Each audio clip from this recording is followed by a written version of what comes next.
Bismillahirrahmanirrahim. Assalamualaikum warahmatullahi wabarakatuh. Selamat pagi dan salam sejahtera bagi kita semua. Bapak Ibu sekalian yang saya hormati, selamat bertemu kembali dengan saya, Sri Mahendra Satria Wirawan, Widya Iswara Ahli Madya BPSDM Provinsi DKI Jakarta. Pada kesempatan ini, saya akan menyampaikan materi mata pelatihan perencanaan dan penganggaran sebagai bagian agenda 3 pelatihan kepemimpinan administratur. Sebagai pejabat administratur, Bapak Ibu sekalian harus memahami hal-hal yang terkait dengan perencanaan, penganggaran sebagai bagian dari mekanisme pengelolaan keuangan daerah. Itu pada kesempatan ini kita akan berdiskusi terkait dengan perencanaan dan penganggaran, baik keterkaitan antar dokumen perencanaan dan penganggaran, proses perencanaan penganggaran, maupun strategi pembelajaran kita di dalam mendiskusikan perencanaan dan penganggaran. Tentu, marilah kita bersama-sama mengikuti materi ini.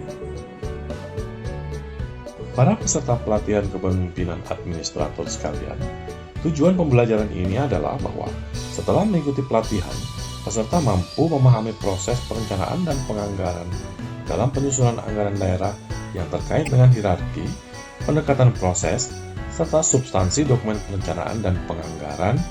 Dengan indikator, peserta mampu menjelaskan, pertama, hierarki dan keterkaitan antar dokumen perencanaan dan penganggaran daerah.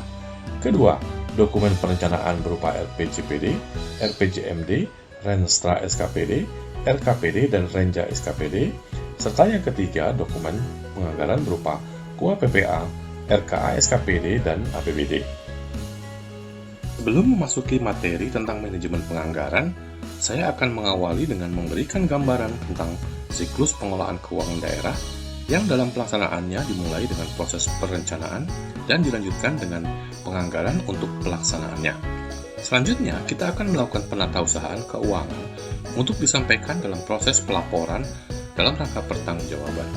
Terhadap semua proses dalam siklus ini akan dilakukan pengawasan oleh aparat yang berwenang untuk melaksanakannya.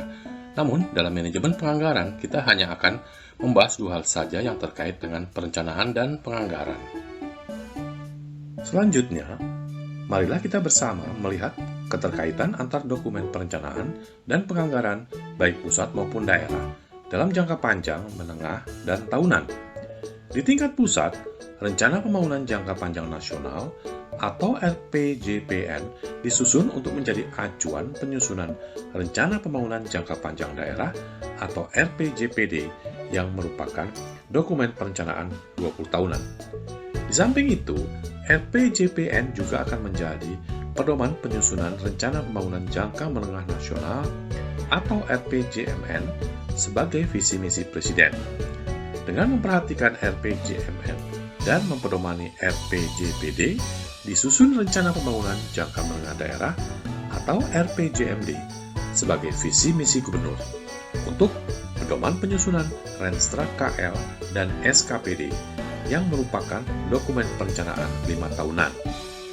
Kemudian, RPJMN dan RPJMD dijabarkan dalam Rencana Kerja Pemerintah atau RKP yang diselaraskan dengan RKPD untuk menjadi acuan penyusunan Renja sebagai pedoman RKA dalam penyusunan APBN dan APBD setiap tahunnya. Setelah memahami keterkaitan antar dokumen, marilah kita sekarang melihat bersama bagaimana siklus perencanaan dan penganggaran tahunan dalam rangka penyusunan APBD.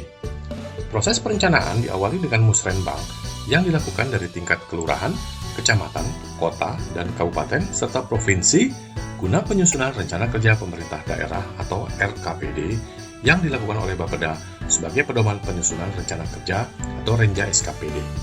Kemudian berdasarkan RKPD, Tim Anggaran Pemerintah Daerah atau TAPD menyusun kebijakan umum APBD dan prioritas plafon anggaran sementara atau KUA PPAS untuk disampaikan dan dibahas bersama dengan Badan Anggaran atau Banggar DPRD serta disepakati bersama melalui nota kesepakatan antara Gubernur dan pimpinan DPRD. KUA PPA yang telah disepakati akan menjadi pedoman penyusunan rencana kerja dan anggaran atau RKA SKPD sebagai bahan penyusunan rancangan anggaran pendapatan belanja atau APBD. Selanjutnya, rancangan APBD disampaikan oleh Gubernur kepada DPRD dalam sidang paripurna untuk dibahas oleh masing-masing komisi DPRD dan ditetapkan sebagai rancangan peraturan daerah atau Raperda tentang APBD. Raperda tentang APBD kemudian disampaikan kepada Menteri Dalam Negeri untuk dievaluasi dan hasilnya akan disampaikan kembali kepada Gubernur untuk ditindaklanjuti bersama dengan DPRD. Berdasarkan hasil evaluasi Menteri Dalam Negeri yang telah ditindaklanjuti oleh pemerintah daerah, selanjutnya APBD ditetapkan dengan peraturan daerah. APBD yang telah ditetapkan dengan peraturan daerah selanjutnya dapat dilaksanakan oleh SKPD dan pelaksanaannya dievaluasi untuk dijadikan referensi proses perencanaan dan penganggaran tahun berikutnya. Para peserta pelatihan kepemimpinan administrator yang berbahagia, pada pelatihan ini, beberapa metode pembelajaran akan kita gunakan, yaitu metode ceramah untuk menyampaikan pemahaman tentang manajemen penganggaran yang terkait dengan perencanaan dan penganggaran. Selanjutnya, kita juga akan menyaksikan video tentang kasus-kasus yang terjadi selama proses perencanaan. Dan pada akhir sesi pembelajaran, kita akan membentuk kelompok untuk mendiskusikan isu-isu strategis terkait dengan manajemen penganggaran untuk kemudian dipresentasikan oleh masing-masing kelompok. Demikian Bapak Ibu sekalian yang saya hormati, materi dan strategi pembelajaran tentang perencanaan dan penganggaran semoga dapat dipahami dengan baik. Selamat belajar, semoga sukses. Wassalamualaikum warahmatullahi wabarakatuh.